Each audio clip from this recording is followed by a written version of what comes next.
What is going on, everybody? Welcome back again to another episode of Play It Forward.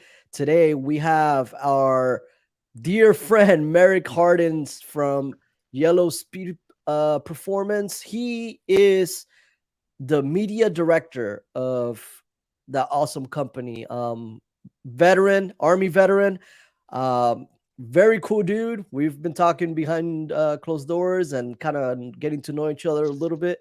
And yeah, what an awesome guy. We want to hear a little bit about him and see his journey in the auto industry and see how some of the hurdles and things that he went through. And man, welcome. Thank you, man. Thank you for having me. Looking Yeah, forward to it's it. my pleasure. My pleasure. So, hey, man, let's talk a little bit about your transition, right? And your journey, right? How long were you in the army? When did you get out? What was something that that kind of geared you towards the auto industry as well? Yeah, so I've always had a fascination with cars. Obviously, I grew up just liking cars. I don't know if it's just a guy thing or whatever it is, but always drawn to the attention of a loud motor and cool exhaust and stuff like Yes. that. So, and while I was in the army, we were in, your little local car meet club things, whatever. I had a Mustang at one point, Nice. so we just go out and go cruising, and it's a community, the car community. Absolutely. Um, and I just fell in love with it. It's awesome. I didn't um, pick up a camera until way later, and when I decided to just kind of merge everything into one. Yeah. Um, but yeah. That's really interesting, right? Because aside from your everyday duty and your everyday active duty service that you did, right, you started picking up a hobby and a passion, right, for these things. And it's something that I always recommend service members to do, and to be able to separate the work life and the trying to find a hobby that the army doesn't become their only identity, right? Yeah, you can't, for sure, you can't let the army consume your life, right? Like you gotta Right. have a life outside. It's good for your mental health, it's good for your stability, it's good for everybody involved. So Yeah, definitely just, if you're in, just find something else to do. Like let your absolutely. mind unwind, like just go do something you enjoy. Yeah, it's very important, man. And tell us a little bit about what you did in the military, in the army, whenever you were in. Yeah, so I was a 42 Alpha, so I was your S1 clerk. Nice. Okay. But I was the best at it. I Okay. was really good. I was really good at it. But the thing is that when I joined the army, that was not my first choice. Right. It turns out when I went through MEPS that I'm super colorblind. Wow. Okay. so so the army said no, you can't do what you wanted to do, because I really wanted to be a medic. That was Okay. my goal. I was doing extra studying, I was taking extra courses. I wanted to be a medic. Like the medical field was my dream. And then the army is real good about just shutting that down. So Yeah. found out I was colorblind. Just red green colorblind. So like I can see color. It's just not the same as how you or somebody else may perceive it. So my only options for job was it could be an MP, I could be supply, or I could be S1. And I was like, well, I think the human resources side of it would set me up for after the army, because I'm right out of high school. I don't really have a plan, Right. so I was like, human resources might be the way to go. And it did. It actually worked out great afterwards. So that was my choices, and went with human resources, and I had a good time. Like I said, I was really really good at it. This was right around the time, because I joined and then we deployed. But during the deployment was the promotion change. Do you remember the promotion Okay. change, when Yes, all the points absolutely. changed and all those courses were wiped and people were Yep. angry and mad and wanted to blame Absolutely. us? That was Yeah. that was a good time back then. Right. um, but yeah, I took it and I mastered it, and I was really good at it.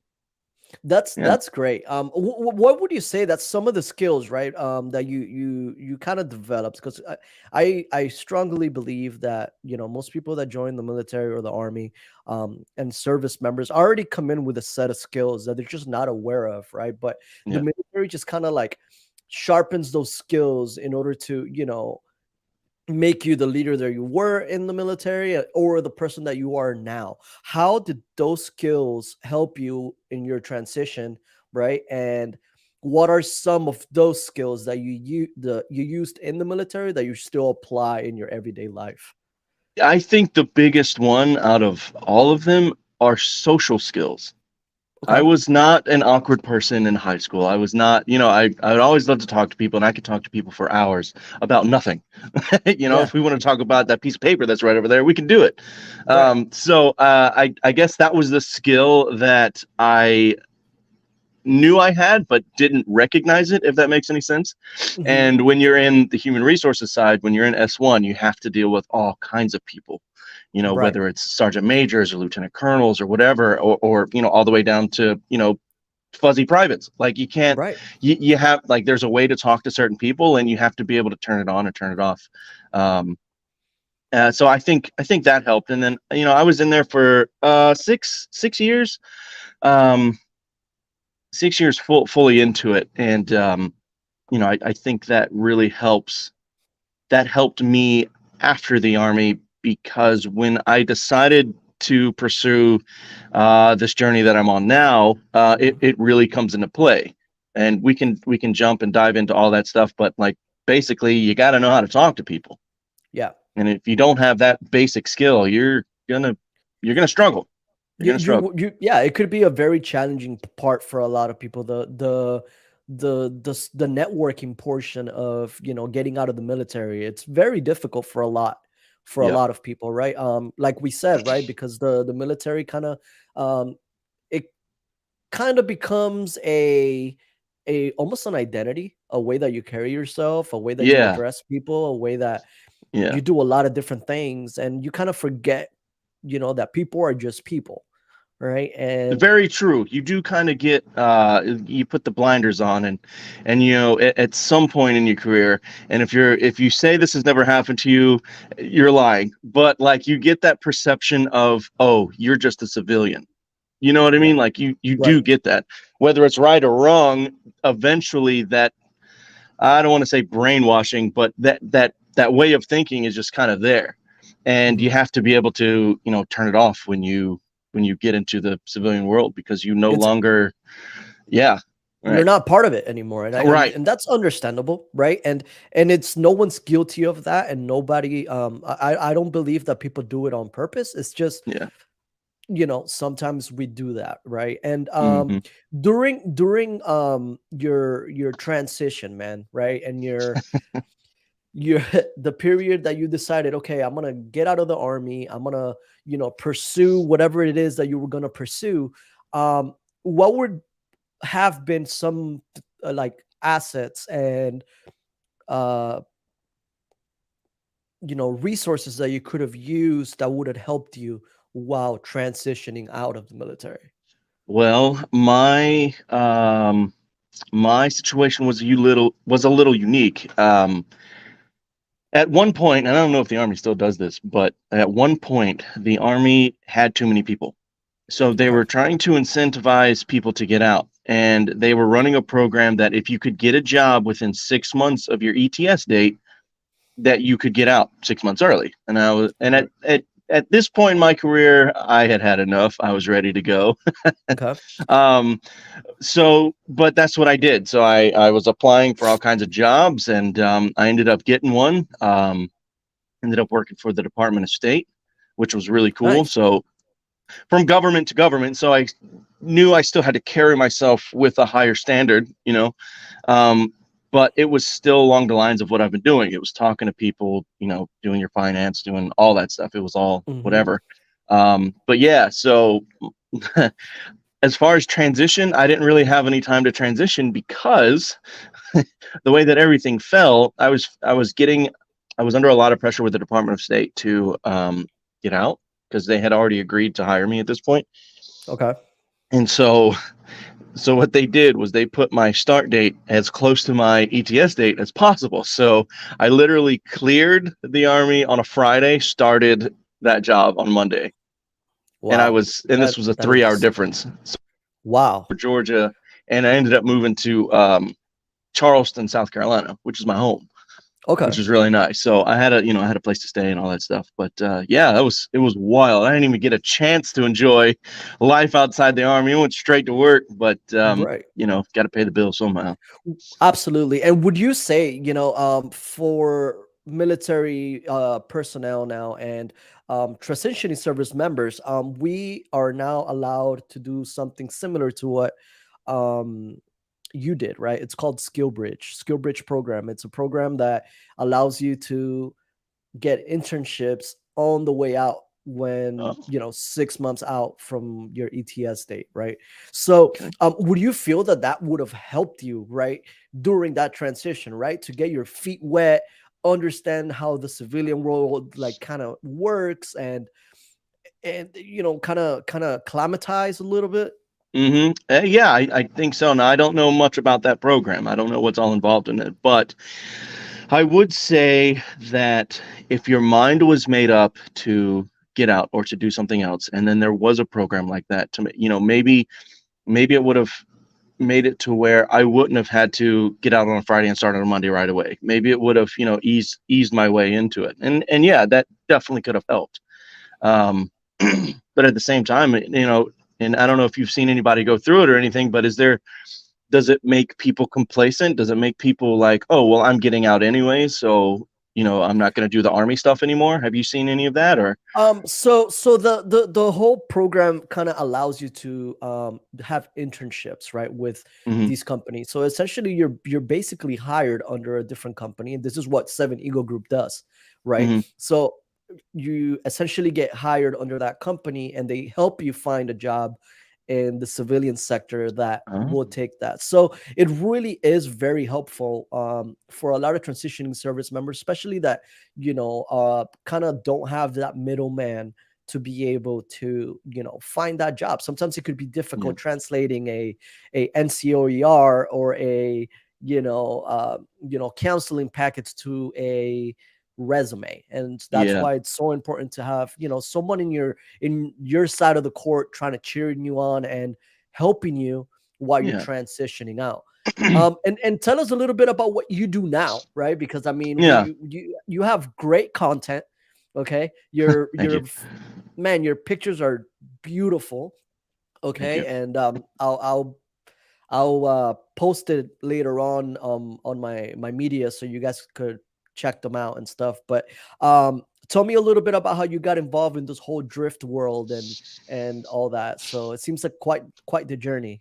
I've had quite the automotive journey. So like I said, got involved with the automotive stuff, when I was in the Army, but hadn't really picked up a camera at that point. I was dabbling, I was doing a few things, but it wasn't until I transitioned over to my civilian job that I started to be like, you know what? I like cars. I like taking photos. Let's put them together. Okay. Um, uh, so I, uh, so I just did it more. Charleston had a really good car scene, so it really put my foot in the door as far as knowing the different types of cars and how to shoot cars, and it was really really good practice. It wasn't until I moved to San Antonio, Texas, that my media career started to take off, because at that point in Charleston it was just a hobby. It was just something that I like to do. Right. But I didn't do it for a job until I moved to San Antonio, and I got really really lucky um, doing this stuff. And I would be remiss to say that I was faking it until I make it, Right. because Okay. I really was. So my first media job was working for a place called European Auto Group, and European Okay. Auto Group is a very very successful company that they do manual conversions for cars that don't come with them. Okay. So specifically Ferraris, like Ferrari Oh, okay. F430s, Ferrari 360s, that stuff like that. And it wasn't always like that. When I first started that job, um, I they were still doing service work. That whole manual conversion stuff kind of transitioned when I was there. But how I got picked up, I moved to San Antonio. I was only there for about 3 months. I went to this car and truck show that they have every year called the San Antonio Auto Truck Show, and Yeah. I made a stupid video, so dumb. I will never show that video to anyone ever again.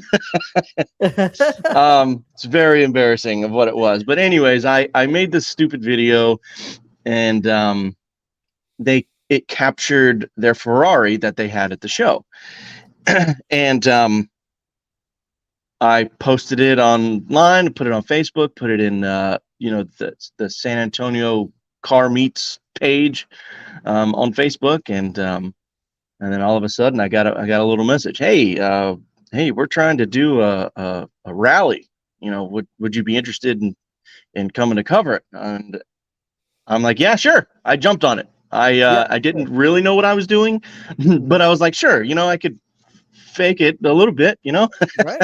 Yeah. I mean, and I Um, think that's part of the whole army stuff too, right? Like you're training, right? And like how we really are very good at improvising, mhm. right? We are very good at Yeah, being on the spot and making things happen, adapting right? really And quickly. adapting really quickly. And that's a great trait to have, and Yeah, it definitely shows, that it creates resiliency as well, right? And being able to study and practice and repetition, and you got to keep like pushing yourself, and it's something that sometimes we don't realize, but definitely, man, I see where you're coming from when it comes to the whole like fake it till you make it, or yeah, but I would say that it's work hard until the job is perfect. yeah.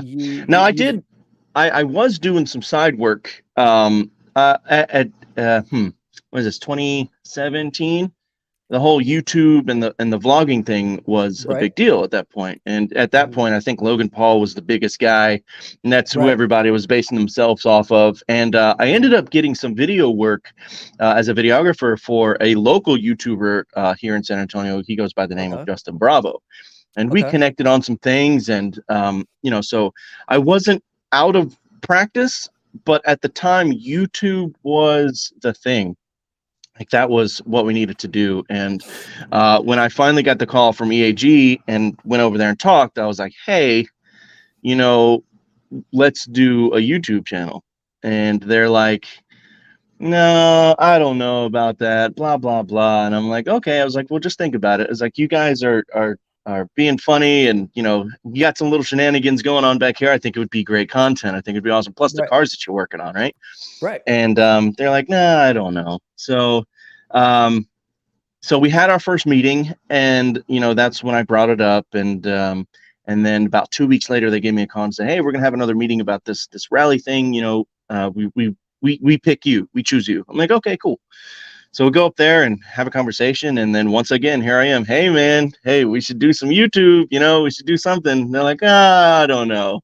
Right. But then so we had our meeting, and I get to my car. My car's literally in reverse, and I get a message, hey, if you're serious about the YouTube, we'll pay you this much a week if you want to come by and do this. I was like, let's Yeah. go. Let's At do it. that point, that was my first job in San Antonio, but that was my first media job, and I would be lying if I didn't say that without them, I would be not where I am today, because they allowed me to do my craft, practice it, go out and do other things.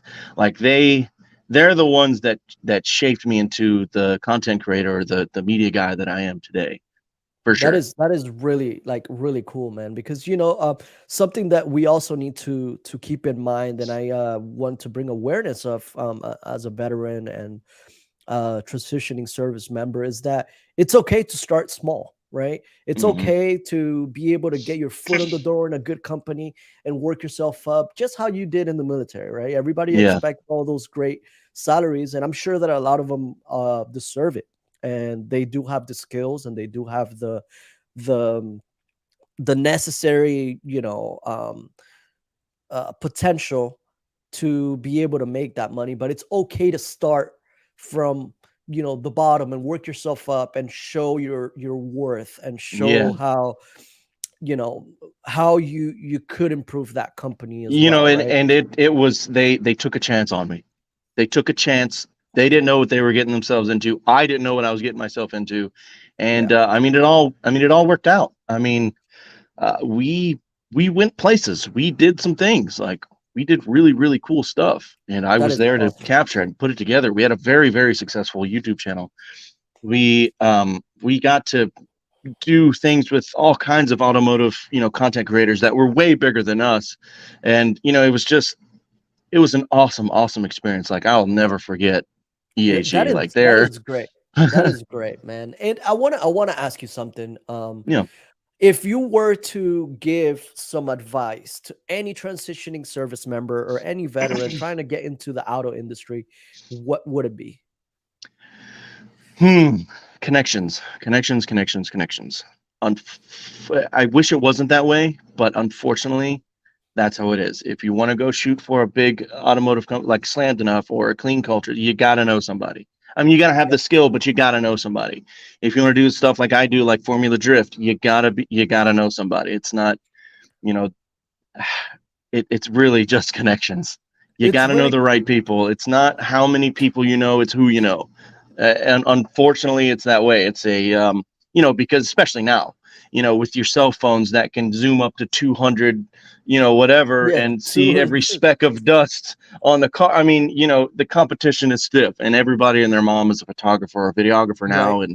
And thanks to TikTok and the reels and the YouTube shorts and all that stuff, like now everybody's a content creator. So, Yeah, in um, order to be able, to stand out, it's a little bit more difficult, right? yeah, Um, absolutely. Now, if you just wanted to build a car and do whatever, that's probably easier. But like if you wanted to do it on the media side, it's connections for sure. Absolutely. And networking, clearly, you and I met through LinkedIn. Yeah, I would very much suggest, and for people to start their links in, like, accounts early before they yeah, they transition out, because it could be difficult, getting out of your regular circle all the time.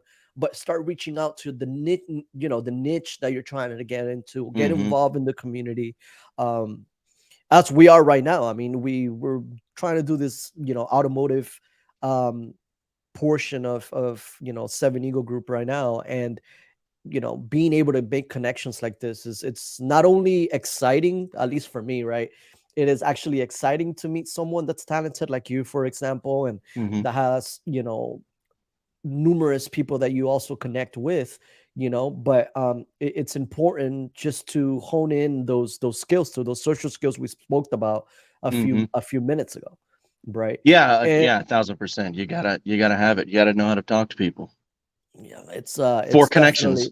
yeah, for connections, and it's great. Yeah. And hey, Merrick, I am gonna say, man, that, like, your work definitely takes a lot of talent, and it takes a lot of um practice, a lot of practice.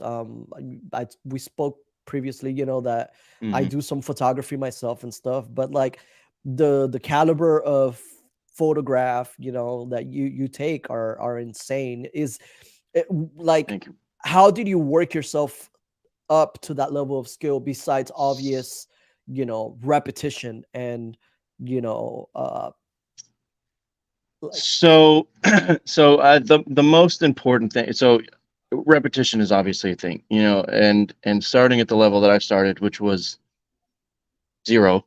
Uh, I learned some things. At first, I was copying some styles. I was, trying to make my pictures look like, everybody else's. But then I realized I don't want to do that anymore because every picture is just going to look the same. So I ended up just kind of developing my own style, my own type of deal, and that's what that's what kind of put me on the map, because people were like, "Oh, well, I've never kind of seen your pictures like that before. I've never seen pictures like that before. And the one comment I get all the time is, it looks like a video game. And I'm like, I get that a lot. It's The, true.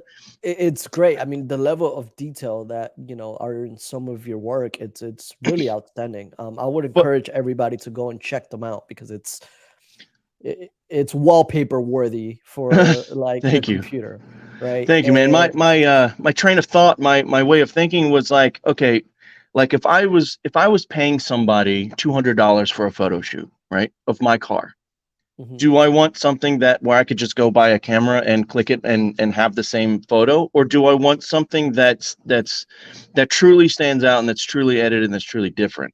And that's kind of my mindset every time I go into a photo session or an editing session, is like, okay, this picture looks awesome by itself. How can I make it better? And yeah. that's just kind of how I do it. That's a great perspective to have, and that's an outlook on everything, right? Because Yeah. we want to, you want to stand out from the crowd. You want to be able to, improve any company in any part that you are, contributing in, right? Or any organization that you're contributing in. So being able to kind of be original, do things your own way, but also with the level of excellence and you know uh dedication, I think it's very important to do. But I will say, Merrick, I am very appreciative of your time, Hmm. and for you to take, I know you're a busy dude, you're traveling around the country all the time. And All the uh, time. I mean, we had to reschedule once or Yep. twice, I don't even remember, but it's been great having you and having this conversation, and to give back a little bit to the veteran community, kind of get an inside look of what it takes to kind of make it in the auto industry, Yeah. and how they could perhaps get involved and develop their skills once their transition time comes by. Yeah, 1,000%. But I mean, we're talking about media here. I mean, that's my niche, right? But as far as the Right. automotive industry, I mean, there are vast amounts of avenues on how you want to get in there. Create a product. Do something for cars, or be a mechanic or something. The world's always going to need a mechanic. That's Absolutely. it. I But there's many different things. Be a part of a race team, be part of a drift team, or drift yourself, race yourself. Yeah. There's lots of ways to get into the automotive industry. But as far as The media, it's a lot more. It's a lot tougher to break that bubble to get in, because connections. connections, right? So, Yeah. hey, I wanted to thank you, man, for being here with us today. I really wish you the best. Don't forget about me and send me some of those awesome shots you take here coming up. I got you, And man. it was a pleasure having you in the stream and the podcast. And I look forward to working with you in the future. And yeah, man, thank you so much for being here. Absolutely. Thank you, man. Thank you for having me. I really appreciate it. Thank you so much. And hey, have a blessed day. And everybody tuning in, have a good one. All right, man.